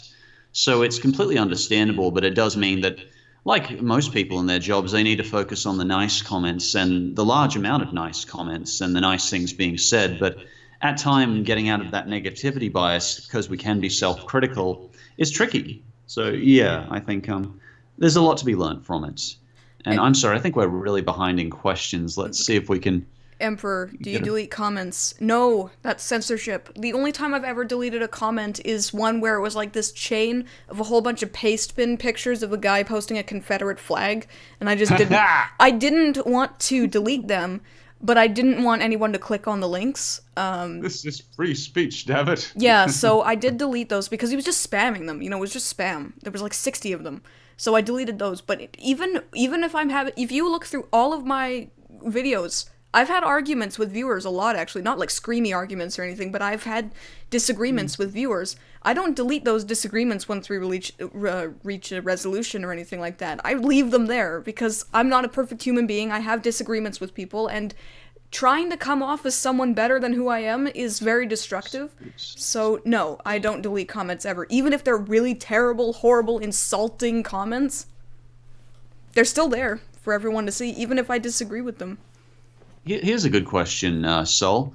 It's a different question. Do you think topics like child abuse or suicide could be tackled for serious topics? I don't quite understand how you're phrasing that, Sonic Brony. Sorry. I kind of get the gist of what you're trying to say. I think he means more like, is it okay for it to be tackled in animation or something, because it's not really, like, done or something? Absolutely, but it needs to be done with such grace and care that it is quite difficult to do properly, and when the only ones trying to do it are Seth MacFarlane, then we're in trouble. You know, that's part of the problem. Yeah, it all comes down to a matter of context and intent. I mean, if your intent is just to put child abuse or suicide in there or something like that, just to shock Humor, yeah. Yeah, or not necessarily humor, but just shock. Then it's unwarranted. But if you were trying to, if you told a story about a person or a kid who was going through an abusive relationship with his father or his mother or his siblings or something like that, if the whole story was about that and just focused on that, I'd have no problem with it, as long as it was, you know, sensitive, I guess, you know, with context. But that's the thing, it's like, you have to care about this guy because he was beat up by his dad in the past. It's like, okay, sure, but it's not the same thing. Thank you, Josh. You know, it's just there to make you feel, it's there to force you to feel, as opposed to coerce you to feel, I guess. I don't know, that didn't sound right? My least favorite video in response to Christian probably was South Park, because while I'm proud of most of my videos, I felt I didn't put enough time into that, and I had the terrible thing where people thought I didn't like transgender people, and that was a misinterpretation I never wanted to get across. Absolutely nothing wrong. I have nothing against transgender people. I have a couple of close friends who are transgender, and they're just the most socially mature people, some of the most socially mature people I've met. And I don't know if that has to do with them being transgender or not, but you know, you can meet such emotionally sensitive people who have actually had, when they have had a lot of that just people disliking them in the community when they've been alienated by the community. You can meet some of the most beautiful people. Unfortunately, they've been alienated a lot. So I've certainly nothing against them. All I didn't like, what meant to say in that video, was that I don't like seeing people mutilate themselves, and that's all I tried to get across that. But that was kind of something that I didn't like, that they were upset or were hurt that I might dislike transgender people. Yeah, so that's my least favorite. No, I think you're right, because yeah, the episode to me personally is fine, but I don't understand why they had to use live action footage of a real sex change operation. It seemed unnecessary, to be honest. Like, they could have just not necessarily animated it, but they're already narrating what's going on, so they didn't have to, say it. It was the worst episode. Absolutely, I still think that is the worst. There is a couple of close ones, but to me, that is still the worst South Park episode. There was like no part of that part where I wasn't cringing my knees or cringing some part of my body because it was all so disgusting. So yeah, I wasn't a big fan of that one. My least favorite South Park episode, it's so hard to choose between the two, because one of them is just incredibly stupid, and the other one is actually like really insulting. To me, it's kind of a tie between the China problem and Stanley's Cup. Stanley's Cup, because it's like the last 5 minutes is nothing but torturing children, and then one dies of cancer, and it's just like, that's not funny, okay? Yeah, that's not funny. Yeah. But the China problem is just so, like, nothing. It's just so dumb. Like, I don't usually describe South Park as dumb, but that episode is just, it's like, it doesn't make any sense. Like, I get that they're trying to be funny and everything, but there's something very personal about it, like, from the creators. The whole raping Indiana Jones thing, and it's very silly, and just, I don't know, it's just, it really bothered me. Just boring, too. It's boring because, just meh. What made me think of naming my YouTube channel EyeofSol? I've said this a lot, like, many times before, but in my fourth book, well, actually in all the books, but there's a character named Sol in it, and in my fourth book, there's a line where, I can't remember the whole line, but it's like, in the eyes of Sol, they bore no mercy. And eyes of Sol was really clunky, so I just shortened it to EyeofSol, and then just made it one word. So yeah, that's that. Right. South Park Season 20? Oh god. No, I did not like Season 20 at all. It ruined so many characters. Like, it ruined Mr. Garrison, it ruined Kyle, it ruined Butters, it ruined Cartman. And the whole member berries thing, and the Butters. Trolling, it got so out of hand. Like, yeah. Emperor, all your messages keep getting retracted. You must be very careful with what you say to people. I respect your careful thought about what you say in the chat. Do we hate Mars bars? Oh, that's funny. No, actually, Mars bars are tasty. Letty, I'm not looking for anything. I'm actually just doing stretches and exercises. If I don't move every hour, then I tend to get all kind of scrunched up. And yeah, I just kind of was getting a bit cramped. I cramped very easily. Sorry, it was distracting. And sorry to interrupt, Sol. It's all good. I was just saying, no, I don't hate Mars bars. Mars bars are tasty. Yeah, in fact, Snickers are the most popular candy in the world. I'm actually thinking, I'd love to get people's feedback on this. I'm thinking of doing a list. It's completely different from what I've ever done, and it's probably kind of stupid, but I'm obsessed with nutrition, and I'm doing a list of the top 10 unhealthiest foods on LiveStrider, just because it's casual. And I don't know if that's a really stupid topic to everyone else, but I've got things like deep fried Mars bars, deep fried cheesecake, cake, deep fried turducken. You know what's just worse the most than that, high actually? Calorie, insanely horrible foods in the world. You know what's worse than that? Fried butter. What was that? Fried butter. Fried butter. Yeah, fried butter is a thing. An American it's just thing, straight obviously. calories as is. Sorry, go ahead. It's American thing, obviously. But yeah, fried butter. And there's fried ice cream, too, which is actually really, really tasty. I'm not gonna lie, fried ice cream is great. But fried butter, yeah, that's one of them. I'd go Snickers of the two. I actually, on all my marathons, tend to bring a couple of... I mostly focus on bananas, but occasionally I'll have a Snickers bar. I don't eat much in terms of junk food, but... the occasions I do treat myself is when I need a little bit of extra carbs and a few extra fats. I'll have a Snickers bar, but yeah, apart from that, And bananas do give you more long-term energy for the run, but yeah, I do still enjoy occasional not Mars, but Snickers bars, just for the mental kind of little jolt it gives you, which is nice. Deep fried cotton candy. Oh, Yeah. that does not sound good. It's like that episode of Simpsons where they get that carnival machine and he makes like that huge ball of cotton candy with the caramel and deep fries it and shit. I like that one. Yeah, I like my favorite chocolate bars are like crunch bars or crunchy bars or whatever, but I really like like anything crunchy. Like chocolate, like I have this big Easter bunny that's like a crunchy chocolate Easter bunny. I haven't started on it yet because I'd rather not die, but you know. Can I just answer Haxo's question there? Yeah. I'm sorry you've been having problems with bullying, Haxo. I've been struggling mentally as well the last few months, and if we have had any effect on helping you in some small way, that's the most important part of certainly my job. And I was bullied a lot in school as well, and just for that, know that school is a tough time. It's not time I personally look back and say, oh, I miss those days. People say those are the best years of your life. That's crap. Mm-hmm. It is the worst. Like, school is just horrible. And like, the fact is, you try not to obsess too much. You try to do the best you can, but just know that this isn't your whole life. And if you are struggling, that's okay. You just get through it as best you can.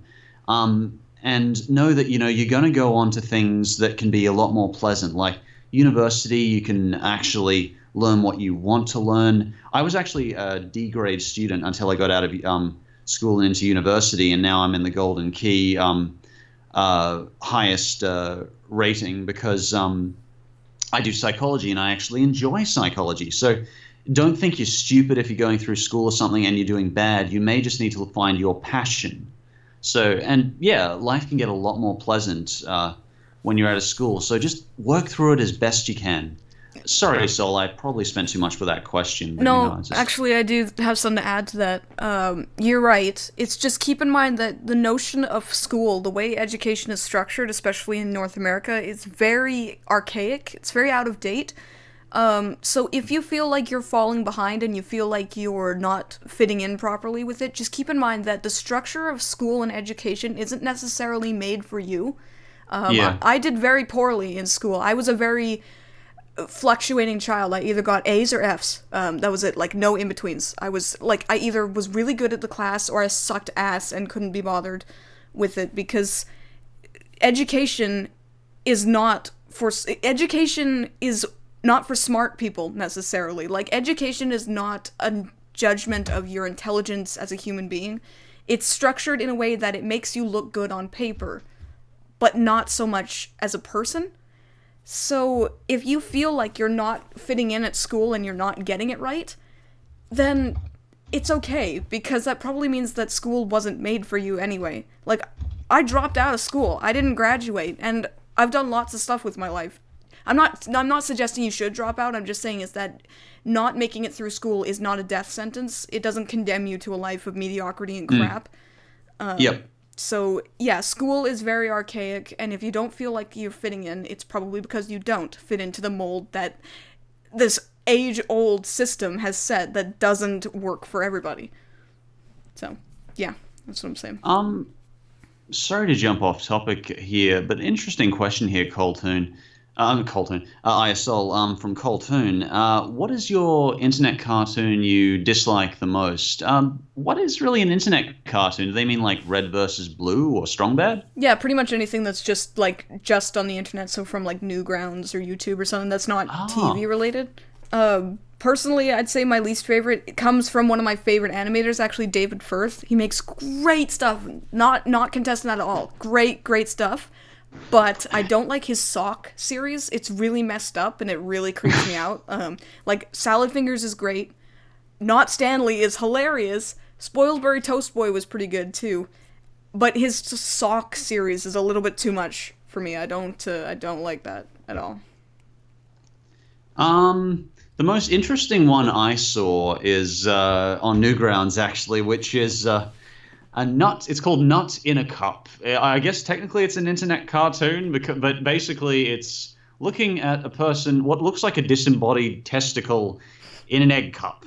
And basically it's just this guy talking about this nut in a cup, and he comments on it, and then he goes on to comment about his thoughts on life in general, and it's just the weirdest thing I've ever seen. And like, to this day, I think I saw that when I was 8, 9, and I still remember it distinctly. And I never much cared for salad fingers. That's a bit more of a common, well-known one. And I was just like, that's kind of unpleasant.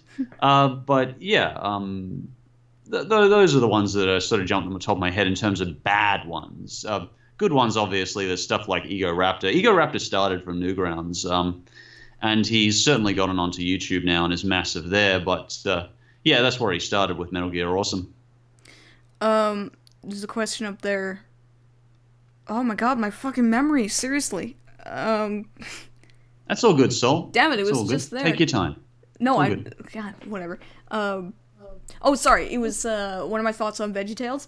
VeggieTales, I could care less about it. I watched it a lot as a kid, even though I grew up in a Jewish household. We watched it for some reason. I don't care about VeggieTales at all. What I do like, though, is the silly songs with Larry. Not all of them, but like, we are the pirates who don't do anything. We just stay at home and lie around. And if you ask us to do anything, we'll just tell you we don't do anything. You know, that's great. Like, I grew up with those, and I quite like the silly songs with Larry, but the actual, like, VeggieTales themselves is like, ugh. I remember the one where they scared the crap out of me, where they, like, get thrown into the fucking furnace to burn to death and die. Oh. I was born Jewish because my mother is Jewish, and in Judaism, if the mother is Jewish, then you are also Jewish. So I'm Jewish by birth, but I subscribe to the religion of I don't give a fuck. Like, I'm too lazy to even be atheist. I just don't care at all. So, yeah. You all probably already know I'm not a religious person myself. In terms of VeggieTales, I actually, I didn't mind it that much. I think the thing is that there does still feel, in some episodes, like there's that subtle undertone of religion that they're trying to push across to their audience, and it does feel a wee bit manipulative a bit to me. But that being said, I haven't watched all the episodes, and some of the episodes do have more to do with just popular cultural references. So it certainly wouldn't have made it to my worst religious cartoons, but I know it's quite popular. Yeah. You know, it's, as far as religious cartoons go, it's mostly just the end that bothers me, where they sit in front of Cordy, the computer, and it just gives you, like, a big old Bible message, and it's, like, great. Like, you could just skip that part. If you don't care about the religious aspect of it, you could just skip that part, and it'd be fine, I guess. But yeah, the silly songs with Larry are just, like, awesome. It's a lip, it's a lip, it's a lip, lip, lip, it's a lip, it's a lip, it's a lip, lip, lip. Anime's definitely moved to mainstream culture, certainly in Western culture, more in the past 10 years. I actually think it was partially because of Full Metal Alchemist and a couple of animes like that. Full Metal Alchemist was kind of this perfect gap between it's better, more sophisticated than something like Dragon Ball Z, as much as I love Dragon Ball Z, but it's not quite as kind of mind crappery as Neon Genesis, and it met that perfect middle where it had a good, strong story, and it was still kind of a coming-of-age young teen story, and it was the perfect demographic because a lot of us were young teens when we were getting into anime in the Western culture, so it was, I think that one was kind of part of what bridged the gap in the last 10 years and made anime really boom in Western culture. Yeah, I think Death Note also helped a lot, too, with all the edgelords. Yeah, definitely. You know, just, what do I think of the shows of my childhood? Some of them were okay. Some of them weren't. Just because they were in my childhood doesn't mean they're sacred or anything. It's just a tad broad. Yeah, like, I watched a lot of... It's weird, because I watched a lot of girly cartoons. Not, like, overtly girly ones, but I watched, like, Atomic Betty and Totally Spies and 16 and all that crap when I was a kid. Oh, and Brace Face. Brace Face is the reason my teeth are all messed up. Yeah, so, yeah, I don't think they're sacred. Some of them were okay. Atomic Betty wasn't very good. Totally Spies wasn't all that good either, actually. None of them were really that good, but, you know, I watched it because had nothing better to do. I had no friends. So, but that's okay. I don't have any friends. I've never really had friends. So. I'm your friend. Well, I mean, like, growing up and, like, people I could actually, like, sit down and just watch TV with, like, that sort of thing. It's a tricky thing sometimes, and it's a frustrating thing sometimes, because I've only got a couple of close friends outside of the internet that I actually do spend actual time with, and sometimes I do have moments I'm like, yeah, I kind of feel like going to the movies, but seeing the new Disney movie, and because most of my closer internet friends are in America, I do go, there's no one really I can go with. I guess, I'll go and review it, and, it'll be good. But it is nice sometimes just to have friends you can just hang out with. And a lot of people on YouTube are very introverted, though. They can be very critical of friends, and choose very carefully. So it's an unfortunate side effect. And yeah, it's funny that. I think it's an irony that you might be known by hundreds of thousands of people, and millions of people might have seen your views, but at the same time, your videos, but at the same time, you're just like, I don't have anyone to go to the movies with. And there's beautiful cosmic irony at the end, and as much as I like my own company, it is kind of funny. Yeah, it goes back to the BoJack Horseman line, just everybody loves you, but nobody likes you, and that's the saddest feeling in the world. That's very true. What were my favorite movies that are not animated? Definitely the Lord of the Rings trilogy. I loved them. UHF is a great movie. I mean, okay, well, it's not a great movie.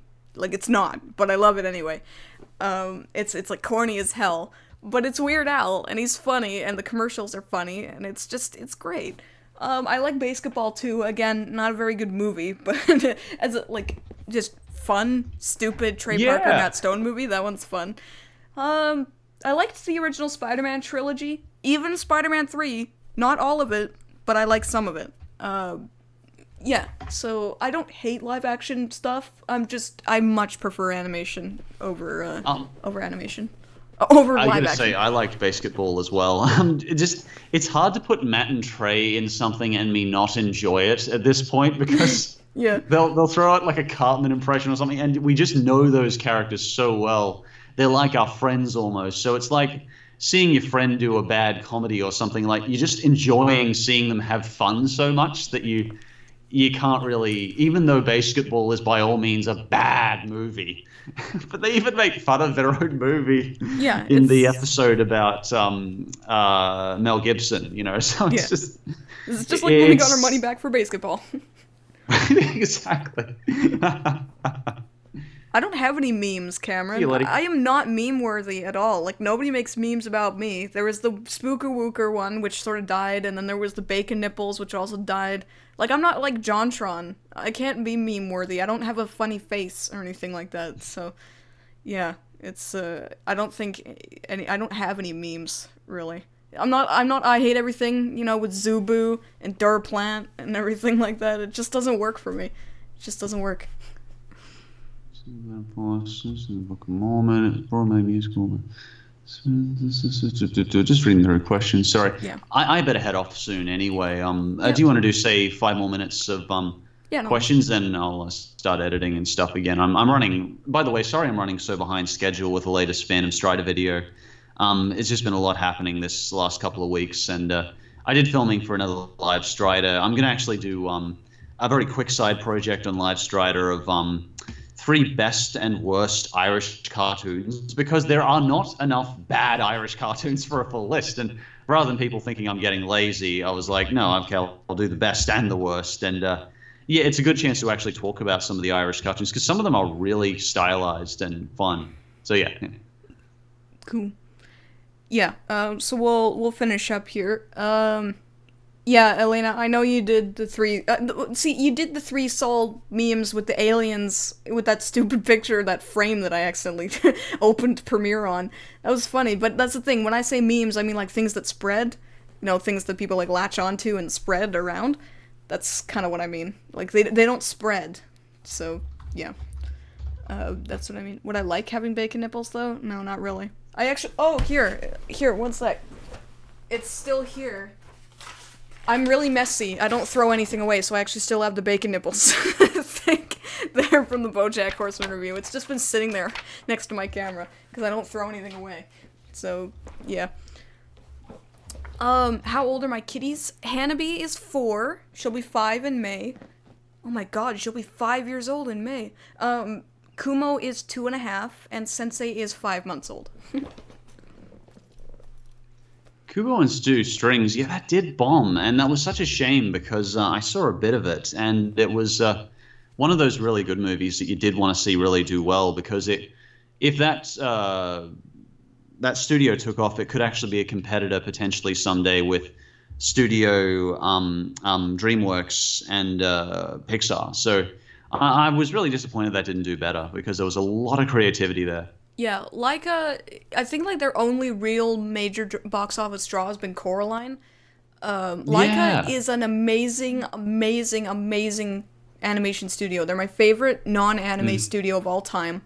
They make passion projects. The only movie they've made that I don't like all that much is The Box Trolls. And it just, yeah, Kubo and the Two Strings, I did actually see it in theaters, and I thought despite some plot elements being really weird and a somewhat weird ending, like the ending just felt really forced, it was really damn good. And it does suck that it bombed at the box office because, yeah, it's obviously a passion project. It wasn't made off of any existing IP. And it's the same thing with Paranorman, another movie they made, is that it's just it's just sad the way that they can't succeed the way pandering stupid garbage like Boss Baby does. Which, by the way, I'm going to be going to see tonight for all you people out there. And yes, there will be a review coming of it. Well, let me know how it goes. I'm not brave enough, not as brave as you are to see Boss Baby. I was trying really hard to avoid it, but it's like people were bugging me about it. I'm like, you know what? I shouldn't just mindlessly hate something. I really should go see it and judge for myself. So yeah. I have seen Princess Kaguya. I actually did a guest review of it during Black Critic Guy's Studio Ghibli month. It's on his channel if you want to go see that. So yeah. Oh, I might take off there if that's okay. I'm sorry if I did miss your question in the comments. I was just trying hard to keep up with everything and talk at the same time. But I'm fairly new to this. The only other time I've done it is while I was running 42 kilometers. So, and I had Raz to filter out questions for me and sort of read them for me. So, thank you for everyone who did tune in. I really appreciate it. Yeah. And thank you for having me on the show, Sol. Yeah, always happy to do it. If you ever want to do it again, just let me know. Because I like doing this. It's fun having someone else to do with.